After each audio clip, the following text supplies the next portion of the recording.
cri dans la nuit. La vie est souvent jalonnée de grands moments de crise, de tristesse, de peine et de deuil. Un coup de téléphone et votre vie bascule. Parfois, c'est un long combat contre la maladie. Et puis, à un certain moment, vos forces vous abandonnent. On ne peut plus lutter. On baisse la tête. On capitule devant ce combat inexorable. Et puis, pour les survivants, il reste cette blessure intérieure, profonde, que rien ne peut vraiment combler. Mais en dépit de ce que l'adversaire veut nous faire croire, que c'est notre lot et que nous sommes condamnés à souffrir, condamnés à mourir, il y a, chers amis, une autre perspective. Il y a une autre voie qu'on ne peut pas écarter d'un simple revers de la main. Il y a toujours cette petite voix qui parle à l'oreille et que nous ne pouvons pas faire taire et qui nous dit que le diable est un menteur et le père du mensonge. Mesdames, Mesdemoiselles et Messieurs, mes chers amis, il y aura bientôt un grand cri qui va résonner dans le ciel du monde d'aujourd'hui. Un grand boom interplanétaire qui va mettre à l'arrêt toutes les activités de ce monde. Même le Covid-19, avec sa pandémie et toutes ses contraintes, n'ont rien à voir avec ce qui se passera très bientôt. L'intervention directe, divine, dans le calendrier de l'humanité aura bientôt lieu pour rappeler à tous que c'est Dieu qui est le maître de toutes choses. La voix du Rédempteur retentira du ciel et tout genou fléchira devant sa puissance et devant sa gloire. En effet, selon la déclaration prophétique du livre de l'Apocalypse, il est dit ce qui suit. L'agneau qui a été immolé est digne de recevoir la puissance, la richesse, la sagesse, la force, l'honneur, la gloire et la louange. Et toutes les créatures qui sont dans le ciel, sur la terre, sous la terre, sur la mer, et tout ce qui s'y trouve, je les entends qui disaient à celui qui est assis sur le trône et à l'agneau soit louange, l'honneur, la gloire et la force au siècle des siècles. Apocalypse chapitre 5, versets 12 à 13.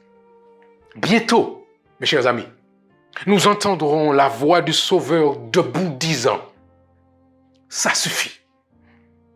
Mon fils, ma fille, mon peuple a assez supporté, assez souffert comme cela.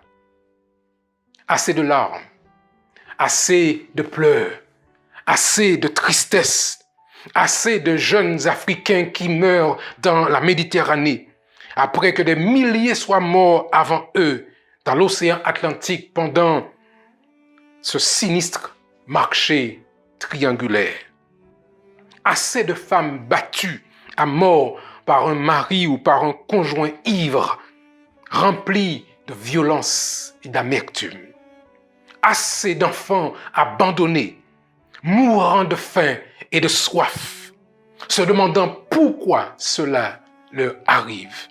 Assez, c'est le cri de victoire sur le mal, le cri de délivrance que nous attendons tous. Tel fut le cas des enfants d'Israël après avoir passé 400 années d'esclavage sur le territoire de l'Égypte. Dieu dit, ça suffit. Alors il envoie son serviteur Moïse à leur secours. Tel fut le cas de cette femme qui, après 12 ans de perte de sang, rencontre Jésus sur son chemin et sa vie est transformée. Tel fut le cas de ce paralytique, malade depuis 38 ans, à attendre un miracle du Seigneur près du puits de Bethsaïda, quand finalement, Jésus lui pose la question, « Veux-tu être sauvé ?» Jean chapitre 5 et au verset 6. Tel fut le cas de cette femme syrophénicienne dont l'enfant était malmené par les mauvais esprits. Et malgré le rejet des Juifs à son endroit, elle s'accroche à l'opportunité de salut offerte par Jésus.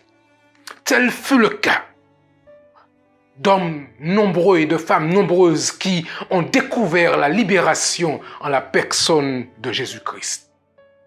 Tel sera, mesdames et messieurs, le cas quand très bientôt, le Fils de Dieu enfourchera le cheval blanc de la victoire, selon Apocalypse chapitre 6 et au verset 2.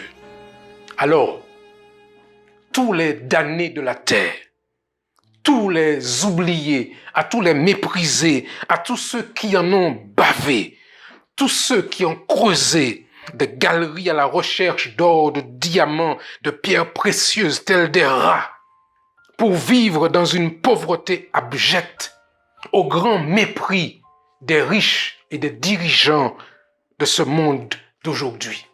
À tous ceux et celles qui ont souffert en silence, qui ont souffert la honte et le mépris, à tous ceux qui ont été dans la misère, matin, midi et soir.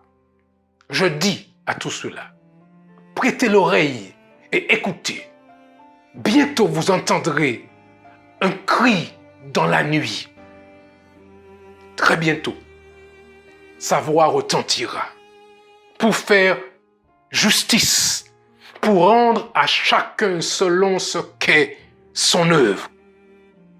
Alors à tous ceux et celles qui souffrent en silence, je dis, ne perdez pas courage. N'écoutez pas la voix des sceptiques, la voix des agnostiques, la voix des incrédules, la voix des sans foi ni loi, la voix de ceux qui n'ont plus confiance en Dieu. Faites confiance à la parole de Dieu. Restez fidèles à ses commandements. Écoutez plutôt ce que dit l'Apocalypse dans le chapitre 21 au verset 4. Il essuiera toute larme de leurs yeux, et la mort ne sera plus, et il n'y aura plus ni deuil, ni cri, ni douleur, car les premières choses ont disparu. Alors en attendant ce cri, en attendant ce moment de délivrance, tel un esclave en marronnage, je vous invite déjà à oser briser les chaînes de l'esclavage mental qui nous retiennent captifs. Réclamons et prenons notre liberté par la puissance du Saint-Esprit. Liberté sur le mal, liberté sur la force du péché. Nous ne sommes pas obligés, chers amis, de rester sous le joug de Satan et du péché. Oui, la victoire anticipée est possible avec Jésus. Vous voulez que je sois plus concret? Avec plaisir. Victoire sur le vol. Victoire sur le viol. Victoire sur le mensonge. Victoire sur la violence. Victoire sur la méchanceté. Victoire sur la bêtise et la médiocrité. Victoire sur l'alcool, les drogues, le tabac. Victoire sur la peur. Victoire, victoire et victoire en Jésus. Votre présente situation n'a rien à voir avec ce que Dieu a en réserve pour vous si seulement vous êtes prêt à accepter aujourd'hui la nouvelle situation que Dieu propose. C'est une nouvelle réalité. tellement de personnes sont paralysées aujourd'hui par leur histoire et leurs conditions présentes, qu'elles ne s'autorisent même plus à regarder à ce que Dieu est en train de préparer pour elles. La posture de souffre-douleur est devenue leur identité, qu'elles ne peuvent plus se percevoir autrement. Il se trouve, mes chers amis, il se trouve que le discours biblique et le message de Jésus-Christ veut transformer en profondeur cette réalité traumatique, si seulement nous arrêtons de le fuir et acceptons sans hésiter le changement qu'il nous propose aujourd'hui, maintenant. Si donc le Fils vous a franchi, vous serez réellement libre, déclare Jean chapitre 8 au verset 36. Nous sommes fils et filles de Dieu, co-héritiers avec Christ, selon Romains chapitre 8 au verset 17. Alors, bientôt, au milieu de la nuit noire, au milieu de la nuit du péché, la voix du Sauveur retentira dans le ciel de ce monde. Mais puisque cette promesse est certaine, il dit à son enfant, à vous et à moi aujourd'hui, résistez au diable et il fuira loin de vous. Jacques chapitre 4 verset 7. Oui, il dit encore, la victoire sur le mal est à notre portée aujourd'hui. Ne pleure pas. Voici le lion de la tribu de Juda a vaincu et est digne d'ouvrir le livre.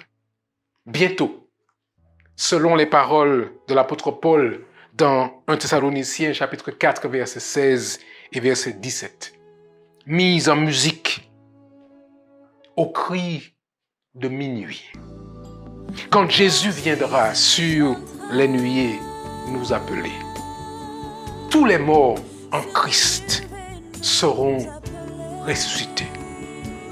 Et nous qui resterons serons glorifiés. Oui, changés en un instant. Car au cri de minuit, vers lui, nous monterons. Vivement ce jour. Vivement le cri de minuit. Maranatha. Et que Dieu